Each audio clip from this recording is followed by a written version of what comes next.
ګرانو کتونکو سلامونه. د بېباک رای سره ستاسو په خدمت کې حاضر یم. د تحریک انصاف لخوا په پښتونخوا کې جلسه کیږي. په جلسه کې هغوی دا ټویټونه کوي مسلسل چې اذانونه به کوو اذانونه به کوو. اذانونه په کوم ځای کې پکار دي او آیا دوی به هر وخت د اسلامي ټچ ورکوي؟ دا پکار دي او خو نه دي. نو په دغه ریپورټ کې د خلکو سره خبرې ترې کوو چې هغوی څه وایي. راځئ زموږ سره اوسئ. دی خو دا 14 کاله وشو 14 کاله وشو چې دی وي تاسو له موږ نوی پاکستان جوړو. نو د نوی پاکستان دا حل دی، دا د دې صوبې حل دی. ورشه پنجاب ته وګوره، دغه نورو صوبو ته وګوره او ته راځې دلته کرپشنونه یې شروع کړي دي. د لومړۍ ورځې نه یو دوه بزرګانو دا ویلي چې دا اسلام پیروکار نه دي، دا د یو یهودیانو ایجنټان دي. یو حکیم سعید ویلي او یو د مولانا صاحب ویلي. دا داسې خلک ویلي چې د هغې کې څوک د هغې خبرې تردید نشي کولی، په ثبوتونه یې ویلي دي.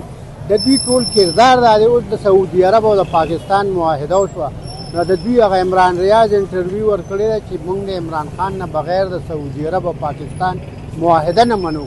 دا د پاکستان د سلامتیا خبره صرف نه ده، دا د امت مسلمه د تحفظ د یکجهتۍ علامت دی. اوس دا پاکستان ته نورو دوه درېو ملکونو اپروچ کړی چې موږ هم په دې معاهده کې شاملېږو. نو اذان خبره دا ده چې اذان د مانځه دپاره ده، یا چې په یو ملک باندې آفت راشي، وبا راشي، نو بیا د اذانونو حکم شته چې خلک اذانونه وکړي، رد بلا ورته وایي. نو که دوی د ځان خلاف کوي چې موږ نه د دا قوم خلاص کړي، نو بیا به ټیک وي. چې د پوج پسې دا کومې ډرامې او خبرې کوي دا ښه دي؟ نه، پوج پسې څوک خبرې کوي؟ پوج پسې چې څوک خبرې کوي د هغه نه غټ بې غیرته بل شته دی نه. پوج پسې ولاړ دی. ته چې د شپې راشه په پرسترین کې ټیزونه واچې، ته د چا په سر خوب کې؟ ته د پوج په سر باندې خوب کې. ته چې پروت یې دلته مزې کوې، د پوج په سر مزې کوې. نن ورته د حرمین حفاظت حواله شو، بیا هم وایي دا خو ډېر بد وشو، داسې وشو. زه دونه نه پوهېږم، زه جټ سړی یم. پوه شوې؟ په پوج پسې چې یو سړی خبرې کوي هغه په خپله سپکي. پوه شوې؟ د هغه خاندان پوج پسې چې کوم سړی خبرې کوي که نه، زما د په ورق قسم وي چې سر دې دله پرېږدم. ولې زه د پوجي په سر باندې خوب کوم دلته. زه د پوجي په سر باندې آزاد ګرځم په دې چوک کې. نبی علیہ السلام یو حدیث چې آخره زمانه کې وي د حق ملګري ختم شي، دروغ ملګري به زیات شي. دا یو د دجال فتنه ده چې دجال راځي، د هغې نه به مخکې فتنې راشي. د عالم ملګري یې د اوس نه ختم کړو، چې دجال راشي بیا به د عالم څوک ملګري شي. پښتانه یې له ختم کړو. پښتنو کې هغه ایمان ختم شو چې عالم ملګري به عالم باندې به ځان قربانول. اذان د اسلام دپاره خلک کوي او اسلام د بدنامۍ دپاره تاسو کوئ چې واپس اسلام پې بدنام کې، علما پې بدنام کې، او علما پسې لګیا دي، علما پسې لګېدل، علما ختموي او اسلام د ملک ختموي. داسې سړی تاسو راولئ. دا دپاره دی کوي، دا لیډر دپاره دی کوي. بانګ به د الله د رضا دپاره کوي، د مونږ دپاره دی کوي چې خلک مونږ ته راشي.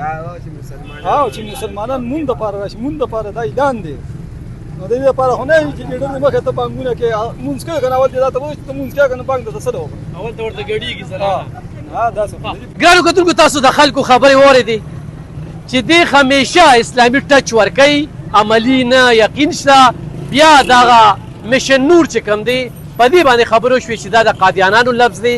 ورسره اذانونه کول چې کوم دی نو دا 15 وخته الله پاک مونږ له رالیږلي دي او دغه د جمعې په ورځ باندې یا په دې ملک چې آفت وي. نو الحمدلله دې وخت په ملک کې خوشحالي ده. کومه معاهده چې د سعودي عرب سره وشوله دا د خط نه زیاته ده. خو په هر حال دوی چې اسمان ته وخېږي او راکوشي، نو بیا به امامت چې کوم دی نو حافظ صاحب کوي.